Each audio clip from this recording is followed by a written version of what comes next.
Hello students, welcome to my YouTube channel. बच्चे, आज हम करेंगे चैप्टर 11 क्लास 8। चैप्टर का नाम है डायरेक्ट एंड इनवर्स प्रोपोर्शंस और इसका हम करेंगे इंट्रोडक्शन पार्ट आज। अभी डायरेक्ट और इनवर्स प्रोपोर्शन है क्या चीज, तो पहले हम बात करेंगे डायरेक्ट की। हम पहले बात करेंगे डायरेक्ट प्रोपोर्शन, इसकी बात करेंगे। डायरेक्ट प्रोपोर्शन क्या होता है, देखिए जैसे इसको कैसे पता लगेगा डायरेक्ट प्रोपोर्शन है या इनवर्स प्रोपोर्शन। जैसे ही हमारे पास मान लिया यहाँ टाइम दिया हुआ है, यहाँ टाइम दिया हुआ है और यहाँ पर जो है स्पीड दे रखी है, किसी गाड़ी की स्पीड ये दिया हुआ है, टाइम एंड स्पीड। मान लिया कोई गाड़ी जो है वो 1 आवर्स में, टाइम हमारा किसमें आवर्स में है, ठीक है ना, और स्पीड किसमें होती है किलोमीटर पर आवर। ऐसे इसमें जो मान लिया कोई गाड़ी जो है 1 घंटे में वो जाती है 4 किलोमीटर, 1 घंटे में 4 किलोमीटर की, 2 घंटे में कितनी जाएगी वो 8 किलोमीटर, ठीक है, और 3 आवर्स में कितनी जाएगी वो 12 किलोमीटर। इसी वजह से 4 आवर्स में इसके हिसाब से अगर चलती है तो 16 किलोमीटर, ठीक है। 5 आवर्स में कितनी जाएगी 20 किलोमीटर। इस तरीके से कोई गाड़ी जो है वो 1 घंटे समय ले रही है 4 किलोमीटर जाने के लिए, 2 घंटे समय लेगी 8 किलोमीटर जाने के लिए, है ना। तो अब देखिए यहाँ पर क्या है, यहाँ पे 2 ऑब्जेक्ट समझ से। ऑब्जेक्ट पहला क्या है टाइम है और दूसरा स्पीड है। ऑब्जेक्ट कुछ भी हो सकता है। तो बच्चे यहाँ पर जो है गाड़ी, देखो पहली गाड़ी जो 1 घंटे में वो गई है 4 किलोमीटर, ठीक है, फिर 2 घंटे में वो जाती है 8 किलोमीटर। तो यहाँ पर एक चीज हमें दिखाई दे रही है, अगर मैं इस टाइम को मैंने इसको x मान लिया और स्पीड को हम y मान लेते हैं, ठीक है। तो यहाँ पर देखिए अगर मैं ये लिखता हूं टाइम अपॉन स्पीड यानी 1/4, इसकी क्या हो जाएगी 1/4 हो गया। अगर मैं इसको x अपॉन वाई की फॉर्म में लिखूं, x अपॉन वाई अगर मैं लिखता हूं इसको, तो पहले वाले के लिए क्या हो गया 1/4। दूसरे वाले के लिए देखिए क्या होगा, x कितना है 2 और y कितना है 8, तो 2 1 जा 2, 2 4 जा 8 यानी 1/4। ये सेकेंड वाले के लिए आ गया। थर्ड वाले के लिए देखिए, थर्ड वाले के लिए x 3 है, ये हर एक के लिए x अपॉन वाई यदि मैं निकाल रहा हूँ x अपॉन वाई तो 3/12, तो इसको हम डिवाइड करेंगे तो ये भी 1/4 आ गया। इसी प्रकार से अगर मैं यहाँ पर हमारे पास x अपॉन वाई जो है 4/16 है, तो ये भी हमारा 1/4 आ जाता है, ठीक है। और x अपॉन वाई अगर हम लास्ट वाले के लिए करते हैं 5/20 के लिए, तो ये भी 1/4 आ जाता है, इसको कैंसिल करके। तो यहाँ पर हमने एक चीज देखी है कि हमारे पास जो है, यहाँ पर हमने एक चीज देखी है कि यहाँ पर देखिए x अपॉन वाई जो है वो हर पॉइंट पर जो है 1/4 1/4 1/4 आ रहा है। इसका मतलब है कि x अपॉन वाई जो है ये हमारा कांस्टेंट है। कांस्टेंट कांस्टेंट मतलब एक जैसा जो आ रहा है, कहीं चेंज नहीं हुआ x अपॉन वाई की वैल्यू, ठीक। तो यहाँ पर ये हमारा डायरेक्ट प्रोपोर्शन होगा। कैसे हमने समझा है, देखिए यहाँ पर टाइम बढ़ रहा है, ठीक है, टाइम बढ़ गया 1 आवर 2 आवर 3 आवर 4, और यहाँ पर इसकी स्पीड जो है, स्पीड क्या हो रही है 4 किलोमीटर पर आवर, इसकी 8 किलोमीटर 12 16, तो यानी हर घंटे के हिसाब से स्पीड जो है इंक्रीज हो रही है। यानी यहाँ पर टाइम भी इंक्रीज हुआ है और स्पीड भी इंक्रीज, यानी एक्स अगर इंक्रीज हो रहा है तो वाई भी इंक्रीज हो रहा है, ठीक है। अगर एक्स इंक्रीज हो रहा है तो वाई भी इंक्रीज हो रहा है, या ऐसा हो कि एक्स डिक्रीज हो रहा हो तो वाई भी डिक्रीज हो। जैसे अगर हम उसको उल्टा करते हैं कि आवर 5 घंटे में वो 20 किलोमीटर जा रही है गाड़ी, तो अगर हम घंटे कम कर दे रहे हैं 4 आवर्स कर दे रहे हैं, तो यहाँ पर स्पीड इसकी जो कम हो जा रही है, ठीक है ना। और 3 आवर्स में उसकी स्पीड हो जाती है 12 किलोमीटर पर आवर। यहाँ पर एक चीज को ध्यान रखिए, यहाँ पर हमने जो है स्पीड की जगह हम यहाँ पर डिस्टेंस लिखें तो सही रहेगा। यहाँ पर हम इसको डिस्टेंस कहेंगे, डिस्टेंस। हाँ, अब सही है, डिस्टेंस किलोमीटर में, ये स्टेप सही है। ठीक है, यानी 1 आवर में 4 किलोमीटर डिस्टेंस तय कर रही है, 2 में 8, 3 में 12, 4 में 16, 5 में 20। तो यहाँ पर क्या हो, जैसे टाइम बढ़ रहा है उसका डिस्टेंस भी बढ़ता जा रहा है। तो यानी यहाँ पे टाइम भी इंक्रीज हो रहा है, एक्स भी इंक्रीज हो रहा है और वाई भी हमारा इंक्रीज हो रहा है। या तो यानी अगर एक ऑब्जेक्ट इंक्रीज हो रहा है, दूसरा भी ऑब्जेक्ट इंक्रीज हो रहा हो, तो वो हमारा होगा डायरेक्ट। या अगर एक ऑब्जेक्ट हमारा डिक्रीज हो रहा है और दूसरा भी डिक्रीज हो रहा हो, दोनों तरफ सेम हो रहा हो, तो भी हमारा डायरेक्ट होगा। जैसे अगर उसको उल्टा लेके चलें, 5 आवर्स में वो 20 किलोमीटर जा रही है, 4 आवर्स में वो 16 हो गई, इसका मतलब, और 3 में 12 हो गई। अगर उसको उल्टा लेके चलें तो यानी अगर टाइम हमारा कम हो रहा है तो उसका डिस्टेंस भी कम होता जा रहा है। तो अगर ये चीज डिक्रीज हो रही है, अगर ये डिक्रीज हो रही है, तो ये भी डिक्रीज है, नीचे कम होती जा रही है। तो ऐसे प्रोपोर्शन को हम कहेंगे डायरेक्ट प्रोपोर्शन, जहां पर दोनों चीजें एक जैसी होनी चाहिए, इंक्रीज इधर है तो इधर भी इंक्रीज हो, या अगर यहाँ डिक्रीज है तो इधर भी डिक्रीज हो। ठीक है ना, क्वेश्चन अगर ऐसा क्वेश्चन होगा तो उसको हम कहेंगे डायरेक्ट प्रोपोर्शन। और उसके लिए अभी हम फार्मूला बनाएंगे, क्या बनेगा, अभी मैंने बताया तुम्हें x अपॉन वाई 1/4 था, x अपॉन वाई करेंगे तो ऐसे दूसरे वाले के लिए x अपॉन वाई करा 2/8 यानी 1/4। तो हर एक में हमारा x अपॉन वाई जो है कांस्टेंट आ रहा है, 1/4 1/4 1/4 आ रहा है, कांस्टेंट आ रहा है। ठीक है, तो जब ऐसा स्थिति आएगी, जब डायरेक्ट प्रोपोर्शन हमारा बनेगा, तो वहां पर हमारे पास ये चीज होगी कि x upon y is equal to k, ये k मीन्स कांस्टेंट। तो x अपॉन वाई की वैल्यू जो है वो कांस्टेंट रहेगी। ठीक है, तो अगर हमारे पास डायरेक्ट प्रोपोर्शन आ गया, तो डायरेक्ट प्रोपोर्शन में आने पर हम इसको ऐसे लिखेंगे x1 upon y1 is equal to x2 upon y2। ये फार्मूला समझ दो, ये है फार्मूला तुम्हारा, यानी x अपॉन वाई तो कांस्टेंट होगा ही होगा, लेकिन वहां पर ऑब्जेक्ट जो है हमारे जो होंगे वो दो दे रखे होंगे, तो हम लिखेंगे x1 upon y1 is equal to x2 upon y2। ये हमारा डायरेक्ट प्रोपोर्शन का फार्मूला हो गया। तो जहां पर डायरेक्ट प्रोपोर्शन होगा वहां पर हम x1 upon y1 x2 upon y2 करेंगे।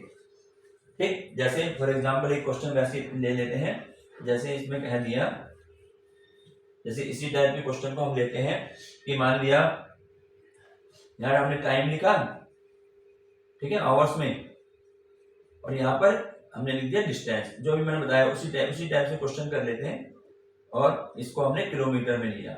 मैं एक डायरेक्ट का बता रहा हूँ। तो जैसे मैंने कोई गाड़ी जो है 4 आवर्स में वो जाती है 20 किलोमीटर। ठीक है, तो हमें बताना है कि वही गाड़ी जो है, अगर वही 4 घंटे में 20 किलोमीटर डिस्टेंस तय कर रही है, तो हमें ये बताना है कि वो जो होगी हमारी, वो 5 आवर्स में कितने किलोमीटर जाएगी, हम x मान लेंगे। 4 घंटे में जाती है 20 किलोमीटर, तो बताना है 5 घंटे में कितना किलोमीटर जाएगी। अब देखें, अब हमें कैसे बताना है कि डायरेक्ट है या इनडायरेक्ट या इनवर्स है। अब यहाँ तुम्हें सोचना पड़ेगा थोड़ा, अगर 4 घंटे में वो 20 किलोमीटर जा रही है, तो 5 घंटे यानी यहाँ पे आवर्स बढ़ गए, अगर 5 घंटे में ज्यादा जाएगी या कम, इससे ये सोचना पड़ेगा दिमाग में, इससे ज्यादा किलोमीटर जाएगी कम जाएगी 5 घंटे में, जैसे ज्यादा जाएगी, तो यहाँ पर हमारा क्या हुआ, टाइम भी बढ़ गया, 4 से 5 हो गया ना, तो यहाँ पर हमारा आंसर क्या आ रहा है कि ज्यादा, यानी इससे ज्यादा आएगा। तो ये यहाँ भी इंक्रीज हो रहा है, टाइम बढ़ गया, और यहाँ भी हमारा इंक्रीज हो रहा है कि हमें पता लग गया कि भाई डिस्टेंस जो है 20 से ज्यादा आएगा। तो ये हमारा हो गया डायरेक्ट प्रोपोर्शन। अब जब इसको हम करेंगे, अब इसमें पहला जो होता है वो x कहलाता है, इसको y कहते हैं, जो हम फार्मूले के हिसाब से करेंगे। अब क्योंकि यहाँ पे देखिए x y 2 बार आ गया, तो इसलिए ये फार्मूला अप्लाई करेंगे, x1 upon y1 is equal to x2 upon y2। तो यहाँ पर कैसे करेंगे, x1 हमारा क्या होगा 4, तो 4 अपॉन y1 क्या होगा 20 आ गया, इज इक्वल टू x2 के हमने इसको x माना ना, तो x2 दूसरा वाला होगा 5 अपॉन में y2 x हो गया।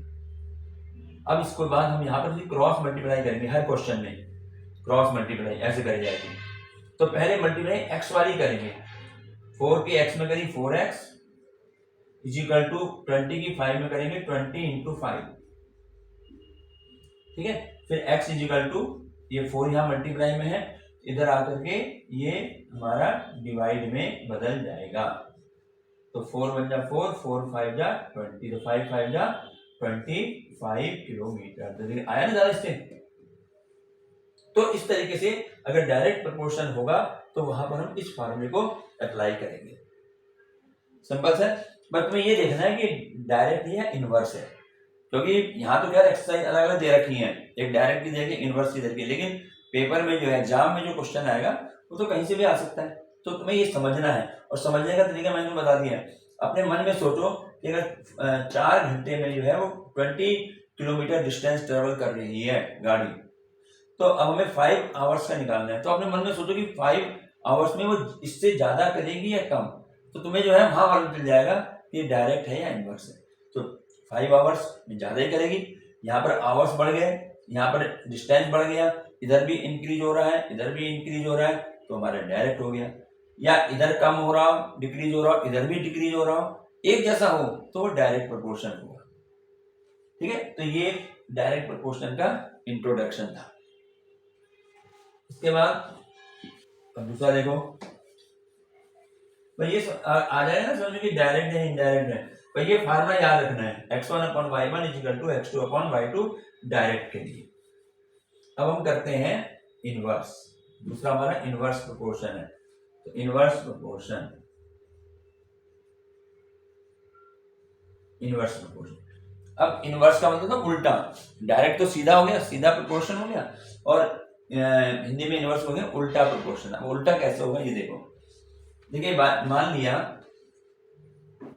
इसमें एग्जांपल ऐसा लेके चलते हैं कि मान लिया मेरे पास 20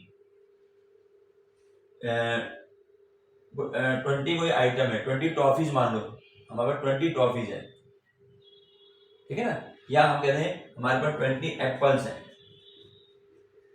एप्पल्स, और हमें इसको जो है बांटना है। अब देखो किस तरीके से होगा, ध्यान देना।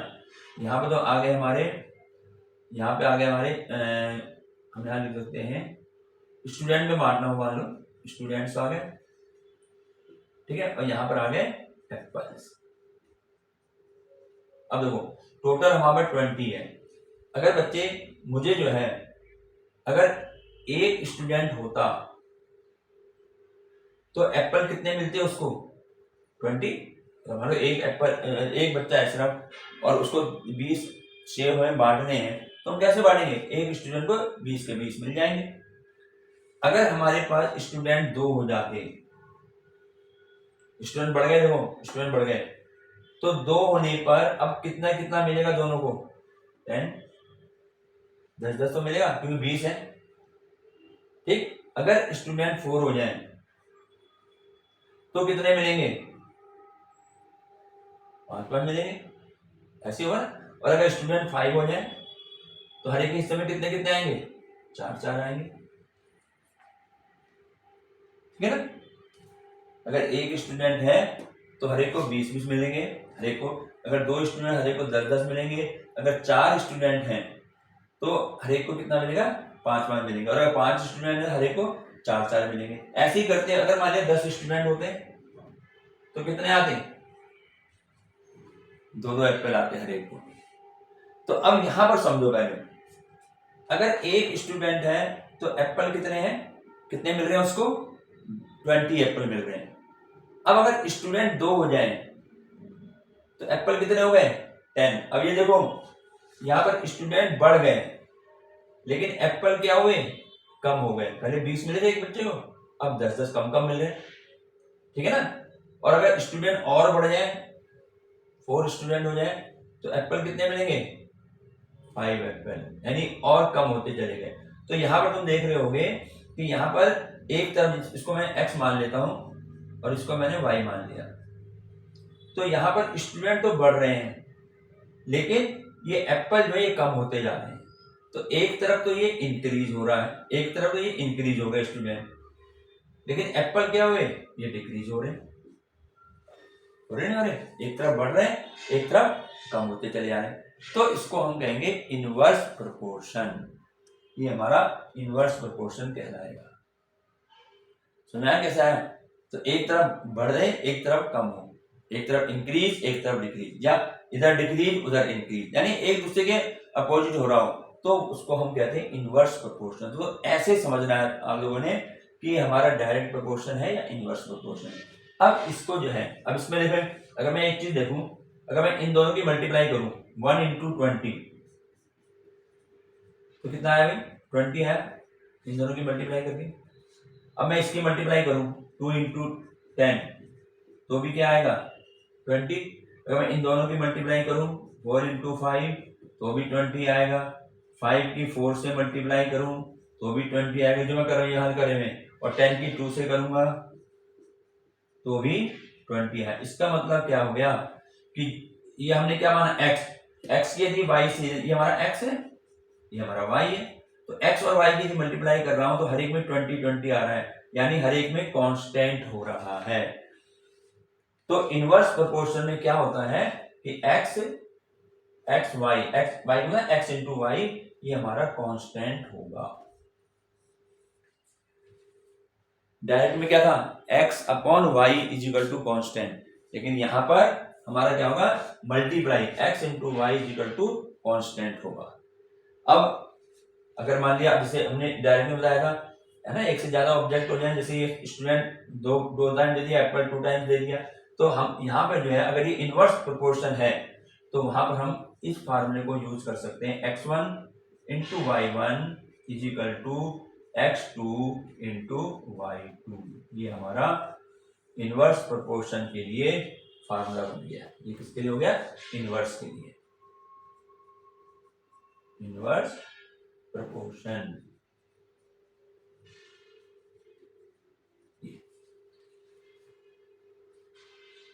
तो यहां पर दो प्रोपोर्शन है, डायरेक्ट और इनवर्स, ठीक है। तो इसमें यही जो एक्सरसाइज है तुम्हारी, यहाँ पर इन्हीं दो एक्सरसाइज में यही हमारे चलेंगे। तो अभी तक हमने क्या पढ़ा है? ये इंट्रोडक्शन पार्ट हो गया। इसमें हमने क्या पढ़ा है? एक फार्मूला हमारा बन गया, अगर डायरेक्ट प्रोपोर्शन है तो उसमें क्या फार्मूला होगा? x1 upon y1 is equal to x2 upon y2। भाई इसको याद रख लो, ठीक है। x1 y1 क्या होंगे? जो वहां पर ऑब्जेक्ट दिए हुए होंगे, x1 और y1। और इनवर्स प्रोपोर्शन का हमने क्या पढ़ा है? Inverse proportion,